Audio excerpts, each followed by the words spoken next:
그래서 오늘은 그 첫 번째 시간으로 유평교회 역사 목표에 대해서 간략하게 좀 소개해 드리려고 하는데요. 먼저 이 멤버십 클래스를 하게 된 이유를 조금 더 설명을 드리겠습니다. 보통 일반적으로 이 개신교에서 성도를 두 가지로 분류합니다. 혹시 알고 계십니까? 출석교인이라는 말과 등록교인이라는 말이 있어요. 출석교인은 뭘까요?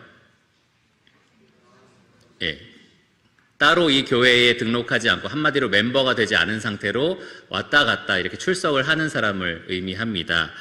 그리고 이제 등록한 멤버, 진짜 이 교회의 회원이 된 그러한 사람들을 가리켜서 등록교인이라고도 합니다. 유평교회는 오랜 세월 동안 이런 두 가지 구분을 하나도 두지 않았었어요.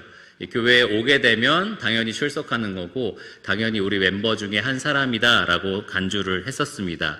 그래서 교회의 멤버로서 누릴 수 있는 모든 특권이라든지 이런 것들을 다 누리게 했었고, 뭐 당신은 멤버가 아니니까 밥 먹지 마세요라고 한다든지, 아니면 상담을 저한테 의뢰했는데 당신은 아직 멤버가 아니니까 상담을 해드릴 수 없습니다, 이렇게 한 적이 없다는 거예요.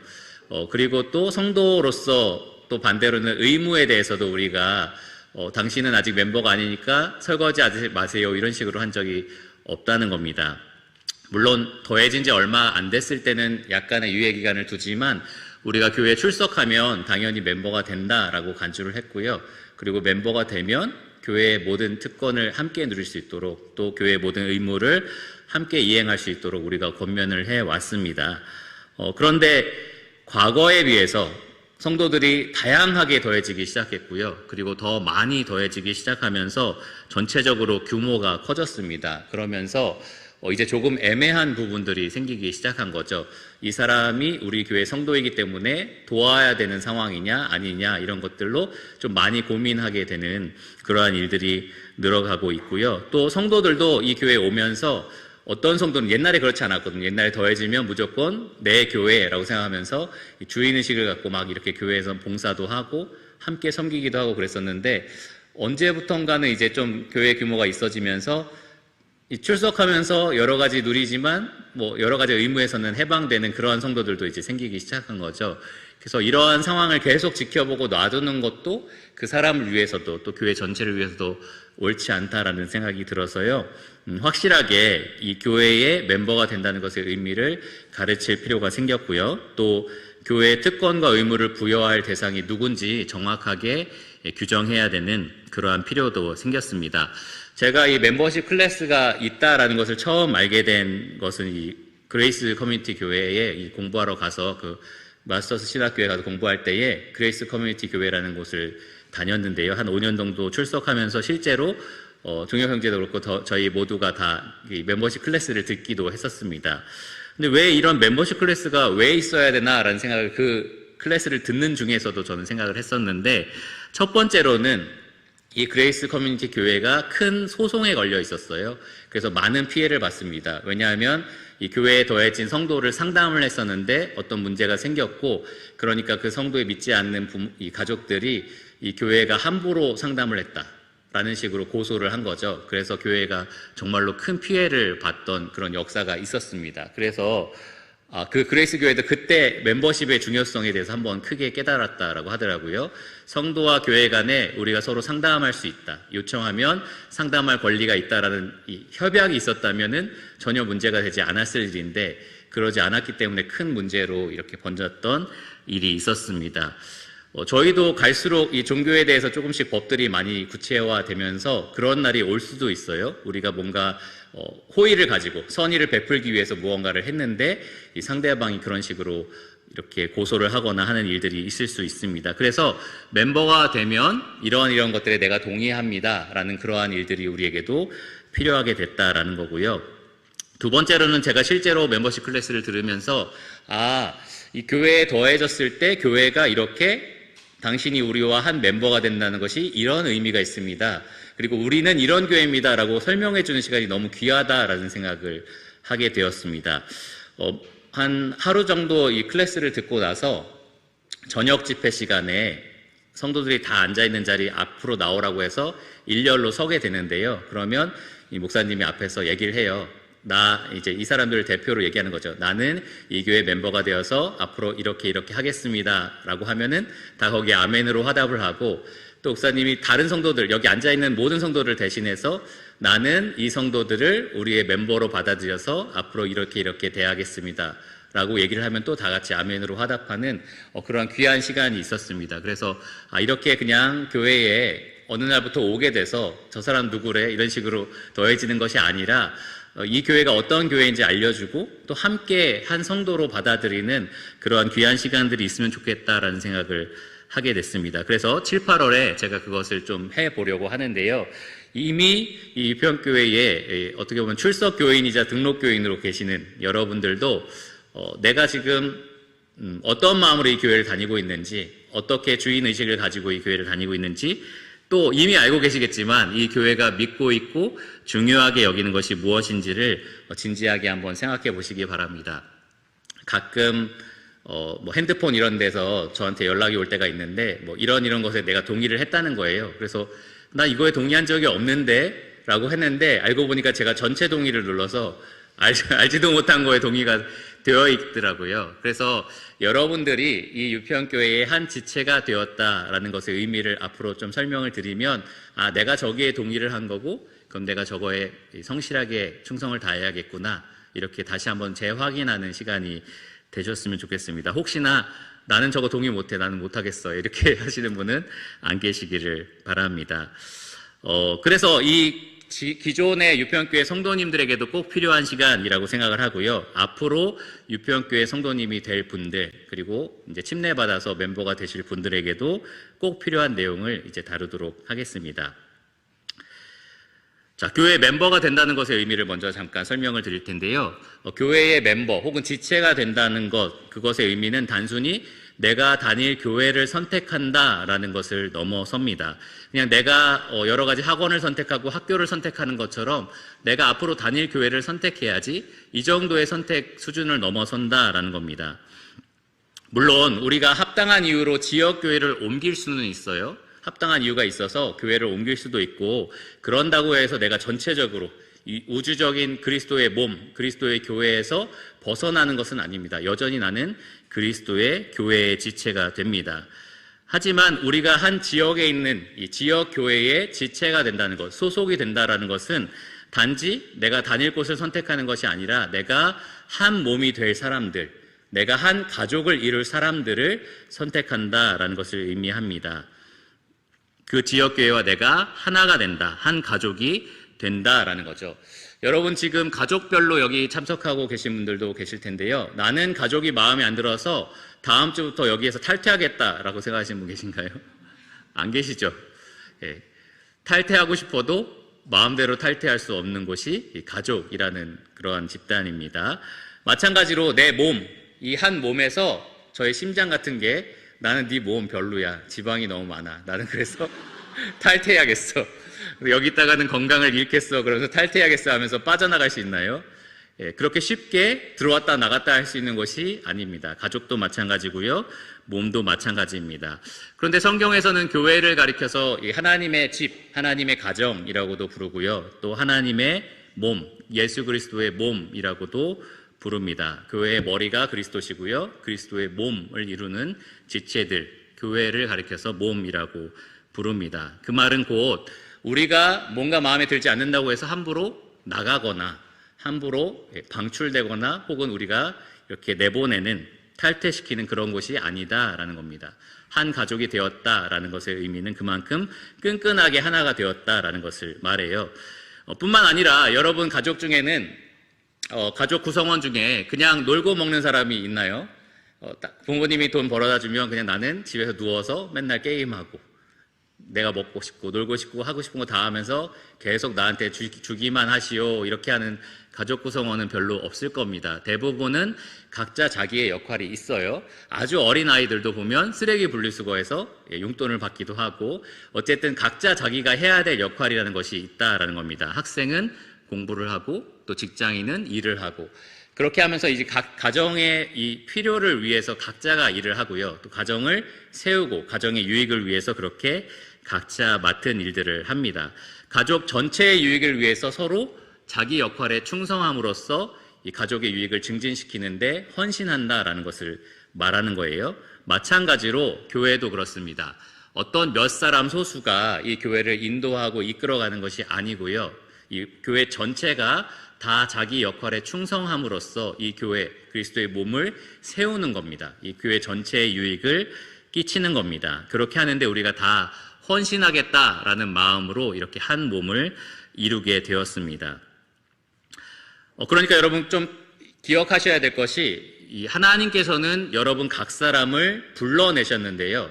이 어두운 세상에서 불러내어 자기의 자녀로 삼으셨는데, 하나님의 자녀는 혼자가 아니에요. 하나님은 불러서 하나의 무리로 모이게 하셨습니다. 혼자 이 신앙생활 하게 하신 게 아니라 한 교회로 불러서 모으셨다라는 겁니다. 그렇게 함으로써 이 그리스도의 몸을 세우도록 만들어 주신 겁니다.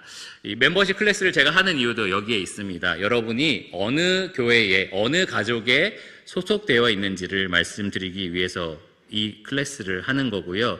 그 가족의 지체로서 여러분이 어떤 것에 충성해야 되는지, 또 어떻게 헌신해야 되는지를 말씀드리기 위해서 이 강의를 하고 있는 겁니다. 이 유평교회 한 가족으로서 내가 누리고 있는 축복이나 은혜가 무엇인지 배우기 원하고요.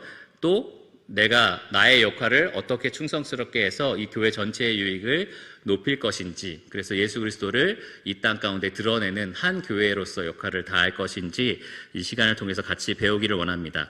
전체적인 개요를 좀 말씀을 드리면 이렇습니다. 오늘 그 역사와 목표에 대해서 잠깐 말씀을 드릴 거고요.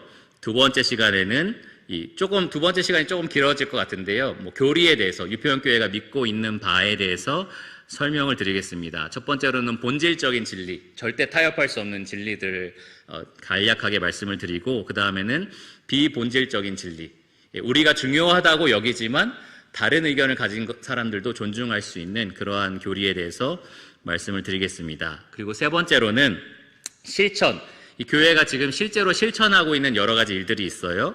침례, 그리고 성찬, 그리고 권징. 권징이라는 말은 징계를 의미합니다. 교회에서 이 징계하는 일들이 있지요. 그러한 일들을 우리가 실천하고 있기 때문에 실천하고 있는 일에 대해서 좀 설명을 드리고요. 마지막으로는 이 성도의 특권과 의무에 대해서 이제 설명을 드리려고 합니다. 이러한 항목들이 이제 멤버십 클래스의 내용이에요. 그래서 실제로는 클래스를 열면 이런 것들을 쭉 배우고 마지막에 동의한다라는 것을 해야 됩니다. 사인도 하고요. 그래서 여러분들도 혹시 꾸준히 들으시면 마지막 시간에는 사인을 받을 수도 있어요. 사인을 잘 해주시면 좋겠습니다.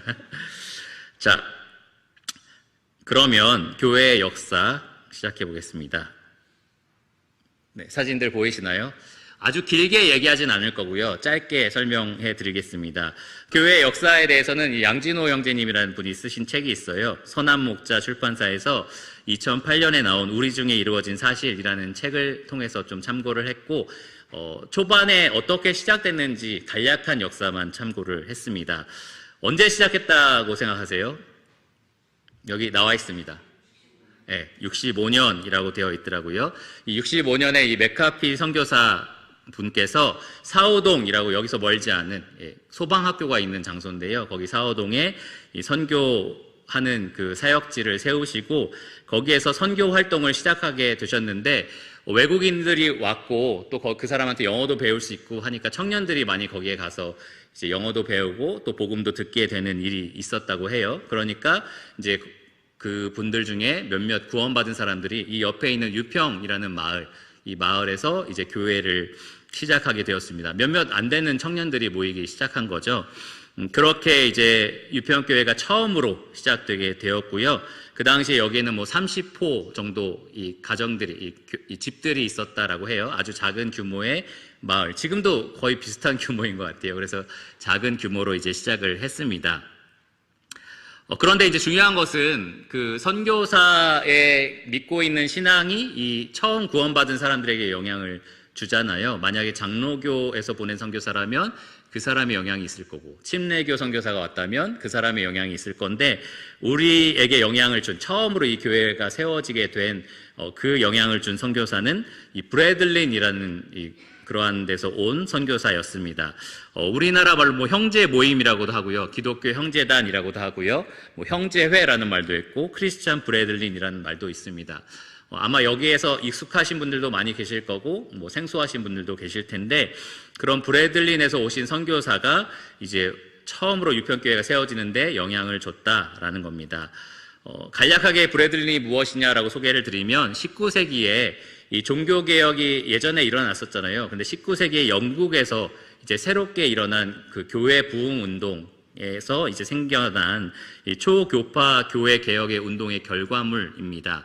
복음주의 분파 중에 하나라고도 말할 수 있을 거예요. 달라스 신학 교수인 데럴박이라는 사람이 이 형제 모임에 대해서 이렇게 이야기를 했습니다. 형제 모임은 종파와 교파 간의 파벌 없이 주님의 이름으로 함께 모일 수 있는 그리스도인의 자유와 그리스도 안에서 모든 믿는 자들의 일치를 강조하였다.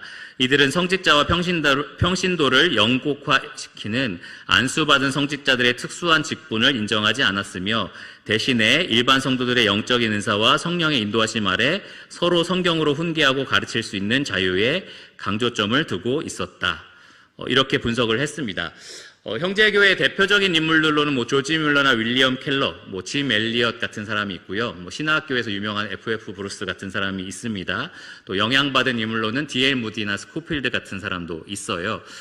그런데 정작 이 사람들이 그러면은 같이 믿고 있었던, 중요하게 여겼던 가치들이 무엇이냐? 첫째로는 성경의 권위를 굉장히 중요하게 생각했습니다. 성경은 하나님의 말씀이라서 뭐 인간적인 글도 되고 하나님의 말씀도 되고, 그게 아니라 모두 다 하나님의 권위 있는 말씀이다. 또 이것으로 충분하고 충분히 신뢰할 수 있다라는 것을 그들이 믿었습니다. 그래서 성경을 문자적, 역사적으로 해석을 했고요. 그 다음 이들이 강조했던 것은 이 교회를 강조했어요. 그래서 교회 10년 다니고 20년 다니면은 뭐 집사 되고 막 이런 게 아니라요. 진짜 그 영혼이 거듭났느냐라는 것을 굉장히 중요하게 여겼습니다.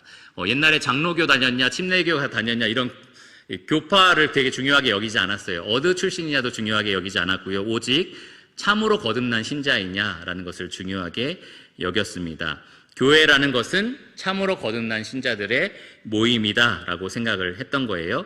교회에 출석하는, 왔다 갔다 하는 교인이 진짜 교인이 아니다라는 거죠. 이 거듭난 신자가 참 교인이다라고 생각을 했습니다. 그 다음에 그들이 생각했던 것 중에 가장 특별한 것이 이 직분에 대한 이해예요. 직분이 아까 말씀드린 것처럼 뭐 오래 다니면, 경력이 많이 쌓이면 자연스럽게 주어지는 것이 직분이 아니라, 이 은사에 따라서, 하나님께서 성경에 기록하신 그 은사에 따라서 분별하고 주어지는 것이 이 직분이다라고 생각을 했습니다. 대부분의 교단에서 이제 이 당시 특별히 영국에서는 영국 성공회라고 해서요, 국가가 세운 교회죠. 그래서 이 목사는 사제라고 불렀는데 이 대통령 같은, 왕 같은 권위를 가졌고, 평신도는 그에 비하면은 그냥 평민 같은 그러한 목소리를 낼 수 있는 상황이었어요. 그렇게 극단적으로 구분이 되어 있는 상황이었습니다. 그럴 때에 이 사람들이 그렇지 않다, 성경에서는 그렇게 말하고 있지 않다, 우리 모두는 주님 안에서 한 형제 자매고, 다만 은사적으로 이 사람들을 돌아보는 목회의 일을 하는 사람이 있는 거고, 또 각각의 성도는 각자 받은 은사로 서로 섬기는 거다, 이런 식의 직분을 이해하는 분별을 가졌던 사람들입니다. 마지막으로는 성찬을 강조했습니다. 우리가 주일에 여러 가지 활동들로 바쁘잖아요. 근데 이 사람들은 한번 꼭 예수님이 우리 대신해서 죽으시고 부활하셨다라는 것을 기념할 수 있는 이 성찬 예배를 중요하게 여겼던 겁니다. 이 복음을 굉장히 중요하게 여겼다라는 거예요. 그래서 이러한 특징을 가졌기 때문에 초창기 유평교회도 몇몇 아닌 사람들로 시작했지만 자연스럽게 그러한 특징을 가지고 시작이 되었습니다. 여러분 사진에 보시면 좌측 상단에 유평교회 첫 번째 건물이 나옵니다. 버스 정류장 같은 느낌이죠. 그래서 66년 정도에 지었다라는 이야기가 있어요. 초기 성도들에 누가 있었느냐, 이 책에 보니까 굉장히 흥미롭더라고요. 66년 이후에 초기 성도들 이름이 나오는데 여러분 혹시 아실지도 모르겠습니다. 이재수, 이혜석, 구자성 아시나요? 예, 한 분은 소천하셨고요. 두 분은 아직 살아계시고, 그 중에 한 분은 매주 우리가 볼 수 있는 분입니다. 그래서 우리가 역사와 함께 살아가고 있다라는 생각이 들었습니다. 그렇게 66년, 67년 이렇게 흘러가고요. 이제 80년 중반부터는 지금 하단에 우측에 이제 은퇴 사진이 있는데, 이제 조성우 목사님과 염창호 목사님이 함께 이제 사역을 하시기 시작하면서 지금까지 이렇게 성장을 하게 되었습니다. 그렇게 같이 일하시면서 이제 두 번째 사진이죠. 이 상단에 중간 사진과 그 우측에 있는 사진, 두 번째와 세 번째 이 교회 건물을 짓게 되었고요. 중간에 있는 두 번째 건물은 83년이라고 되어 있고, 또 이제 마지막 세 번째 건물은 97년이라고 되어 있습니다. 그래서 굉장히 오래전에 지었는데, 여러분 앉아 계신 이 건물이 이제 97년에 지은 건물입니다. 제가 기억나는 건 이제 두 번째, 세 번째 건물이에요. 저기서 열심히 뛰어다녔던 기억이 납니다. 그리고 나서 이제 2008년에 그동안 계속해서 이 기존의 목사님들이, 은퇴하신 원로 목사님들이 다음에 세워질 인도자들을 위해서 우리가 기도하고 있고 준비할 거다라는 이야기를 하셨었는데요. 실제로 2008년에 이제 세 사람의 청년들을 이제 공부하게 하려고 이제 외국에 보내게 되셨습니다. 두 사람은 이제 미국에 있는 마스터스 신학교에서 공부를 했고요. 또 한 사람은 이제 성서 침례 신학교에서 공부를 마치고 2015년 12월 27일에 세 사람을 이 교회 앞에 세워서 공식적으로 이제 임명을 했습니다. 그래서 15년 12월부터 지금까지 그 세 사람이 이제 교회를 함께 섬기고 있는 상황입니다. 두 분의 목사님은 2017년 1월 1일 날 은퇴를 하셨어요. 자, 그러면 우리가 역사를 되게 간략하게 살펴봤는데, 이런 역사를 우리가 알아야 될 이유가 무엇이냐? 몇 가지 교훈들이 있습니다. 한 두 가지 정도 살펴보려고 하는데요. 첫 번째로는 우리 유평교회가 어떤 인간의 지혜나 어떤 노력으로 그냥 생겨난 것이 아니라 하나님께서 시작부터 지금까지 주권적으로 인도하셨다라는 사실을 우리가 역사를 통해서 배울 수 있습니다. 어떻게 보면 정말 우연 같은 일이죠. 선교사가 뿌린 어떤 복음의 씨앗들이 자생해서 이 땅에 심겨지기 시작하면서 몇몇 영혼들을 거듭나게 했고, 그들이 지금 이런 교회를 이루게 했다라는 것은 정말로 참 은혜가 아닐 수 없습니다. 지금까지 하나님께서 이 교회를 지켜주시고 또 인도하시고 보호하셨고요. 또 앞으로도 이 유평교회의 미래가 주님의 손 안에 달려있다라고 생각을 합니다. 계시록 2장 1절에 보면 예수님께서 자기 자신을 이렇게 묘사하셨는데요. 오른손에 7별을 붙잡고 7 금촛대 사이를 거니시는 그러니까 7별은 교회의 인도자를 의미하는데, 주님께서 오른손, 이 권능의 손으로 인도자들을 붙잡고 계신다라는 겁니다.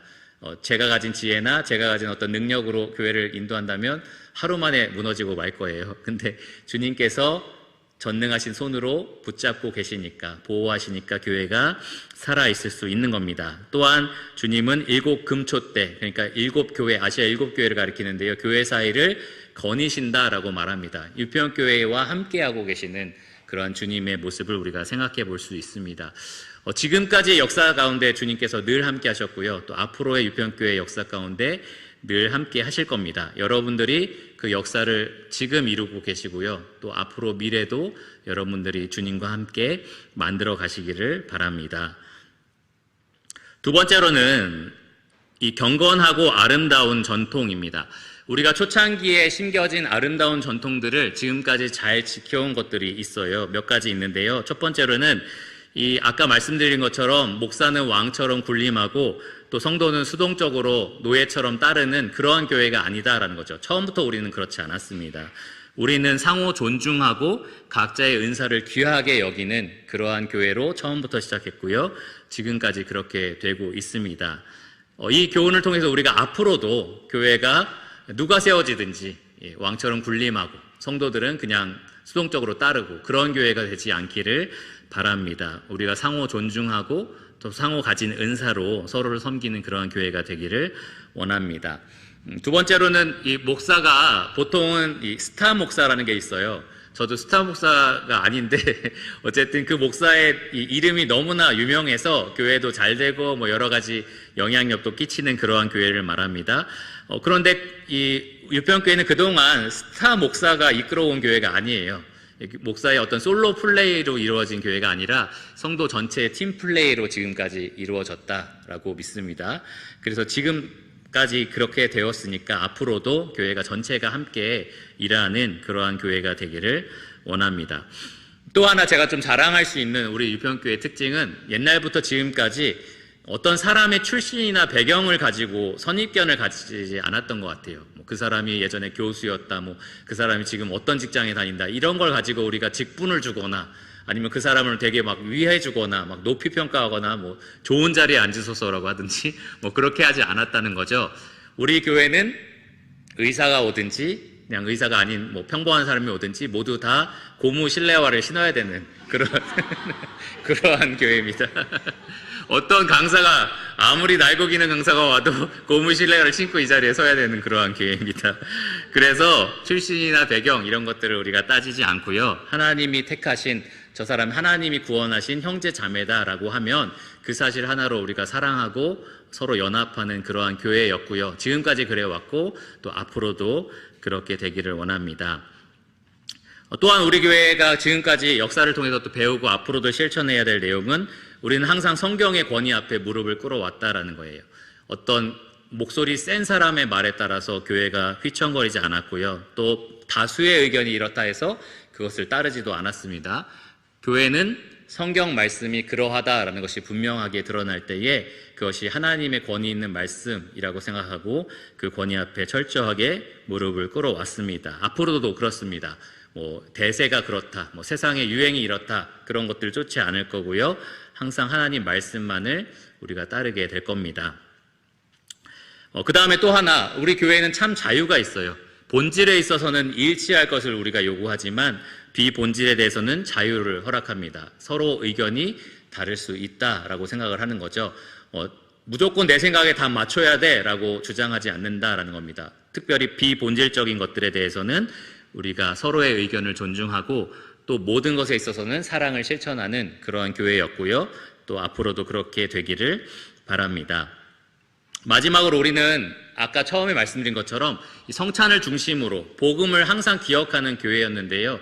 지금도 그렇고 앞으로도 계속해서 복음을 기억하는 복음이 중심이 되는 그러한 교회가 되기를 원합니다. 예수님께서 이 떡과 잔을 통해서 나를 기념하라 라고 말씀을 하셨고요. 실질적으로 우리가 매주 이 주님의 떡과 잔을 가지고 주님을 기념하잖아요. 저는 이것이 우리가 다양한 종류의 말씀을 들을지라도 항상 우리의 중심이 주님께 있다라는 거, 우리가 거듭난 신자라는 것, 이 복음에 있다라는 것을 기억하는 좋은 도구라고 생각을 하는데요. 앞으로도 교회가 그렇게 복음 중심으로 계속해서 예배를 드릴 겁니다. 자, 그러면 이제 마지막인데요. 유평교회의 역사를 간략하게 살펴봤으니까 이제 목표에 대해서 좀 말씀을 드리겠습니다. 교회에 오래 다니셨다면 유평교회 목표가 성경적인 교회를 이루는 것이다라는 말을 아마 뭐라고 하죠? 귀에 딱지가 않도록 많이 들으셨을 겁니다. 이 성경적인 교회를 이루고자 하는 것이 목표라면 그것을 통해서 궁극적으로 이루고자 하는 목적은 무엇이냐? 하나님이 설계하신 성경적인 교회를 이 땅에 세움으로써 이 예수 그리스도를 이 땅에 드러내는 것, 그분의 영광을 이 땅에 나타내는 것이 이 유평교회가 존재하는 목적이다라고 말할 수 있을 겁니다. 계시록에 나와 있는 것처럼 그 존재 목적을 상실하면 우리가 형식적인 이 건물도 있고 사람도 있을지 모르지만 주님이 사용하시는 교회로서는 더 이상 기능하지 않을 겁니다. 주님께서는 아시아 7교회 중에 계속해서 거역하는 교회들은 내가 촛대를 너희에게서 옮기겠다라고 경고도 하셨어요. 그래서 우리의 교회의 생존 목표이기도 합니다. 우리가 정말 주님께 쓰임받는 교회가 되려면 우리는 반드시 성경에서 말하는 교회가 돼야 되고요. 그렇게 함으로써 주님께 쓰임받는 주님의 이름을 높여드리는 그러한 교회가 되어야 합니다. 그런데 성경적인 교회라는 말이 조금은 모호할 수 있죠. 누구나 다 우린 성경적인 교회를 하고 있어 라고 말할 수 있으니까요. 그래서 조금 더 구체적으로 3가지만 말씀을 드리면 아마 더 많은 것들이 있을 텐데요. 3가지만 좀 정리해서 말씀을 드리면 첫 번째로는 아까도 말씀드린 것처럼 우리 교회는 성경이 최종적인 권위를 갖는다라는 겁니다. 성경이 최종적인 권위를 갖는다. 성경적인 교회를 이루기 위해서는 반드시 성경이 최종 권위를 가져야 합니다. 어떤 특정 교단의 전통이라든지 실천 같은 것들을 무조건 흉내내거나 복사하지 않는다는 거죠. 어떤 교회 인도자들의 결정을 무조건 따르거나 혹은 다수의 의견이 무조건 답이 되는 그러한 교회가 되는 것이 아니라 항상 성경이 최종 권위를 갖는 그러한 교회를 세우는 것이 성경적인 교회를 세우는 거라고 생각을 합니다.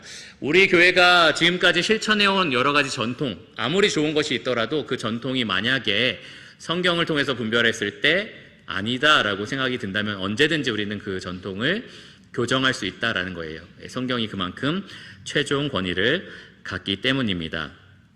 교회의 모든 가르침, 이 강단에서 여러분들에게 전달된 모든 가르침은 반드시 성경이 말하는 바와 일치해야 합니다. 성경이 말하는 바와 일치하지 않는 가르침은 이곳에서 이루어질 수 없다라는 겁니다.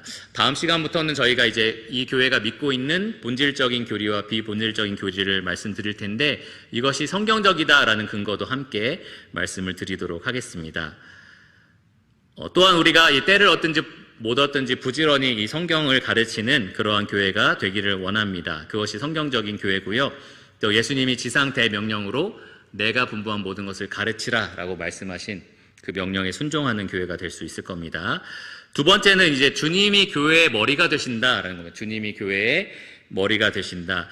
이 교회가 실천하는 것들이 여러 가지가 있을 건데요. 그러한 많은 실천들의 권위가 어디에서 오느냐라고 할 때 우리가 주님에게서 온다라고 말할 수 있는 겁니다. 그래서 저희가 무언가를 여러분들에게 요구하거나 아니면은 부탁을 드릴 때에 그것이 진짜로 성경적인 근거가 있다면, 성경이 말하는 바와 일치한다면 여러분은 그것이 저 개인의 말이거나 아니면 어떤 성도의 말이거나 그렇게 분별하는 것이 아니라 이것이 이 교회의 머리 대신 주님의 말이다라고 분별을 하셔야 합니다. 꼭 저라서가 아니고요. 어떤 성도가 이야기하든지 그것이 말씀의 근거를 갖는다면 우리가 그 말씀에 순종할 수 있어야 한다라는 거죠. 어느 정도 이것은 이 교회의 어떤 강제력을 갖게 돼요. 우리가 기분 좋으면 따르고 기분 좋지 않으면 안 따르고, 기분 좋으면 교회 나오고 기분 좋지 않으면 안 나오고, 이렇게 할 수 있는 게 아니다라는 거죠. 주님께서 원하시면 순종하겠습니다 라고 이렇게 고백하는 교회가 정말로 성경적인 교회입니다.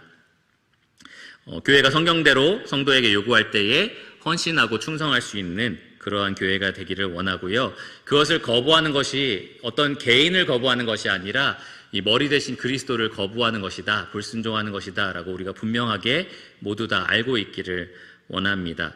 제가 예를 하나 들었는데요. 예를 들어서 오랜 투병 생활로 주일에 이렇게 계속 꾸준히 참석할 수 없게 되는 경우는 모두가 다 납득할 수 있는 이유잖아요. 그것이 의지적으로 거역하는 것은 아니다라는 것을 알 수 있습니다. 그런데 이유가 없는데 계속해서 주일에 안 나온다라고 했을 때는 이 히브리서 말씀에 하나님께서 이 모이기를 습관적으로 패하는 것을 하지 말라라고 말씀하신 게 있습니다. 그것을 근거로 오시오 라고 말했을 때 아니요, 계속 안 나갈 건데요, 이렇게 할 때에는 이제 문제가 있다라는 거죠. 그게 어떤 개인을 거역한 것이 아니라 이 주님의 말씀을 거역한 것이기 때문입니다. 나중에 교회 실천 중에 권징에 대해서 말씀을 드릴 텐데요. 제가 예전에 권징에 대한 책을 읽을 때에 교회에 2년 3년 출석을 하지 않아서 출교를 내린 이 사례가 담긴 내용이 있는 책이 있었어요. 그래서 아니, 출석을 안 한다고 출교하는 건 난 처음 들어봤네, 이런 생각을 갖고 제가 책을 읽었거든요. 뭔가 더 심각한 범죄여야 되는 거 아니야? 라고 생각을 했는데 그 책의 저자가 했던 말은 그 문제의 경중을 떠나서 지속적으로, 의지적으로 주님의 뜻을 거역한 것에 대해서는 반드시 주님께서 징계하신다, 이렇게 말을 했더라고요. 그래서 일리가 있다라는 생각이 들었습니다. 그것이 만일 성경의 근거가 있다면, 그냥 제가 당신은 물걸레 청소를 안 하네요, 출교, 이렇게 하면 안 되겠죠. 성경적으로 교회를 깨끗하게 하라고 했는데 당신은 깨끗하게 안 했네요, 이렇게, 이건 성경적인 근거가 있는 게 아니잖아요, 그렇죠? 실제로 성경의 근거가 분명하고 그리고 의지적으로 아무 이유 없이 그 하나님의 음성을 거역할 때에 우리가 그것을 교회에 그냥 불성실한 사람이 아니라 주님께 불성실한 사람, 주님을 거역하는 사람으로 분별할 수 있다라는 겁니다. 그러니까 성경적인 교회라는 것은 정말 주님께 충성하는 그러한 성도들이 모여있는 교회입니다. 마지막 세 번째로, 성경적인 교회라는 것은 구체적으로 모든 성도가 함께 교회를 세우는 그러한 교회입니다. 몇몇 성도가 아니라 모든 성도가 가지고 있는 은사, 하나님 주신 은사를 가지고 서로를 섬기는 교회가 성경적인 교회입니다. 여러분 몸 중에 일하지 않는 지체는 없을 거예요, 그렇죠? 모든 지체가 일을 합니다. 마찬가지로 이 성도들 중에 모든 성도가 일하지 않는 사람 하나 없이 모두가 일하는 그러한 교회가 성경적인 교회입니다. 일하지 않는 지체는 다른 지체에게 짐이 되죠. 일하는 지체가 다른 지체에게 유익이 됩니다. 이렇게 말하면 어떤 성도들은 이 일 하면 뭐 청년의 교사, 뭐 주일학 교사 이렇게 눈에 보이는 일만이라고 생각을 하는데요. 그런 일뿐만 아니라 내가 개인적으로 성도를 돌아보는 것도 되고요. 관심을 갖고 기도하는 것도 되고요. 여러 가지 주님께서 나에게 주신 은혜를 나누는 것들이 이 은사가 됩니다. 그러한 많은 것들로 우리가 서로를 섬기는 것이 정말 성경적인 교회를 이루는 방법입니다. 함께 모였을 때는 공동체로서 우리가 서로 섬김으로 하나님을 예배한다면 흩어져서는 각자 있는 곳에서 말과 삶으로 하나님을 예배하는, 자기가 처한 그곳에서 하나님을 예배하는 그러한 교회가 성경적인 교회입니다. 그래서 우리 모두가 이러한 가치관을 가지고 함께 일하는 그런 성경적인 교회를 이루기를 원하고요. 그것이 이 유평교회의 목표라는 것을 여러분 꼭 기억하시기를 바랍니다. 지금까지 이제 1강, 멤버십 클래스 1강을 말씀을 드렸는데요. 어쩌면 여러분 이미 알고 계신 것도 있을 거고요. 알고 있었지만 다시 새롭게 이제 느껴지는 부분들도 있을 겁니다. 감사하게도 지금까지 역사적으로 이 유평교회가 여기까지 왔을 때까지 많은 분들이 이러한 목표를 자기의 목표로 삼고 이 교회를 자기 교회로 삼아서 여기까지 이렇게 가져왔습니다. 지금 세대가 다음 세대를 또 주님 안에 잘 길러내서 또 다음 세대가 지금 교회 일꾼으로 여기저기서 일하고 있어요. 그러니까 우리가 그렇게 충성스럽게 해왔다라는 겁니다. 지금 우리가 또 중요합니다. 다음 세대를 우리가 어떻게 키워낼 것인지, 또 우리가 어떻게 오늘 성실하게 일할 것인지에 따라서 내일 유평교회의 미래가 또 달라질 수 있습니다. 그러니까 여러분, 내가 이 교회의 멤버다, 내가 이 교회의 지체를 이루는 한 몸의 구성원이다 라고 생각을 하시고요. 같은 목표를 위해서 우리가 함께 힘쓰는 그러한 교회가 되기를 원합니다.